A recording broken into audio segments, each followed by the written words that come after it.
Assalamualaikum, hai semua. Hari ini saya nak sediakan resipi chicken chop bersama dengan sos cendawan. Kali ini kita buat menu western pula. Jom kita mula. Mula-mula kita sediakan dia punya sos dulu. Kita cairkan butter dulu, lebih kurang 2 sudu besar. 2 sudu besar ni korang agak-agak je lah sebab kita guna ni untuk tumiskan bawang nanti. Bila butter dah cair, kita masukkan bawang. Kita tumis bawang ni sampai naik bau. Bawang yang saya guna ni saiz dia besar, so saya guna separuh je. Kalau bawang tu kecil, boleh guna 1 biji. Kalau tak ada bawang Holland, boleh juga guna bawang merah ataupun bawang besar yang biasa.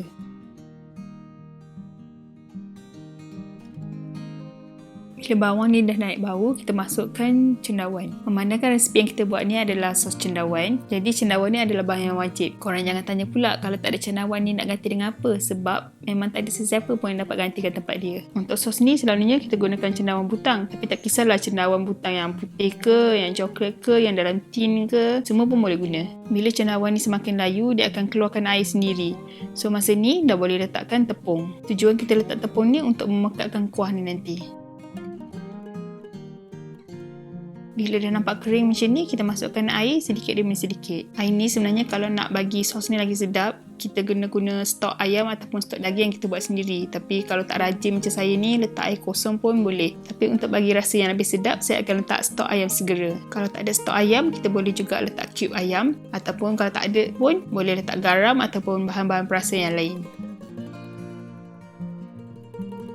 Kalau nampak sos ni terlalu pekat, kita boleh tambah air lagi sikit demi sedikit supaya sos ni tak terlalu pekat, sebab bila dia sejuk nanti dia akan semakin pekat.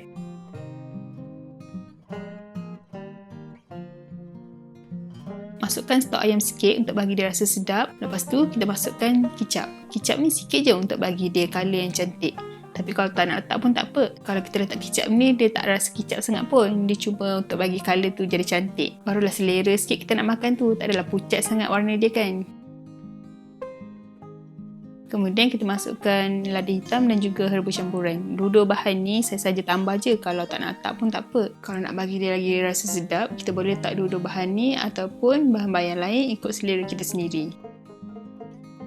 Lepas tu, saya masukkan lagi sikit sos tiram untuk bagi dia rasa lebih sedap. Kalau tak nak letak sos tiram ni, boleh letak garam sikit untuk bagi dia rasa masin. Lepas tu, boleh tambah gula sikit kalau suka jenis yang manis-manis. Bila sos ni rasa dah sedap, semua cukup bahan, letak tepi dulu. Lepas tu, kita buat dia punya ayam pula. Untuk ayam ni, saya gunakan tepung segera je. Kalau korang rajin, boleh juga buat tepung sendiri. Kalau korang nak buat sendiri, korang boleh refer dekat video ayam goreng KFC yang pernah saya kongsikan sebelum ni. Saya ada letak link dekat bawah ni.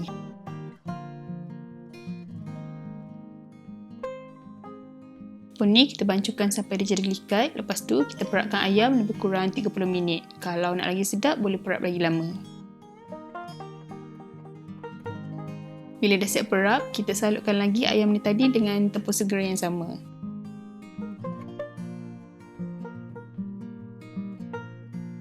Rata-ratakan tepung ni tadi pada seluruh ayam. Lepas tu kita celupkan dalam telur. Kalau korang rajin, boleh ulang celup ayam ni ke dalam tepung dan telur beberapa kali untuk bagi salutan dia lebih tebal.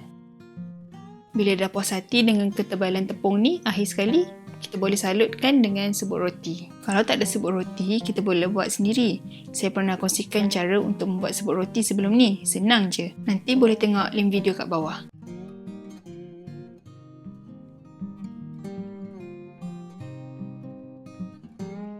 Bila dah siap salut, kita boleh terus goreng dalam minyak yang panas. Jangan pelik tau kalau nampak minyak ni macam kotor. Sebenarnya, ini kali kedua saya goreng ayam ni. Yang mula-mula tadi rentung sikit sebab goreng lama sangat. Api pula saya lupa nak kecilkan. So, pastikan korang guna api yang sederhana supaya ayam ni tak rentung. Lepas tu, dia akan masak sampai ke dalam dan salutan tepung kita ni tadi akan jadi lebih rangup.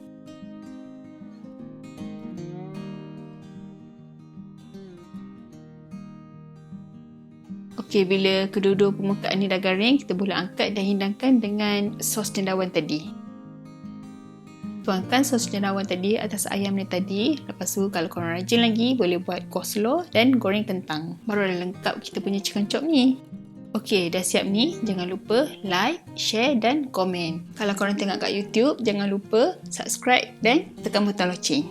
Kalau tengok dekat Facebook, jangan lupa like dan follow. Jangan lupa like, komen dan share.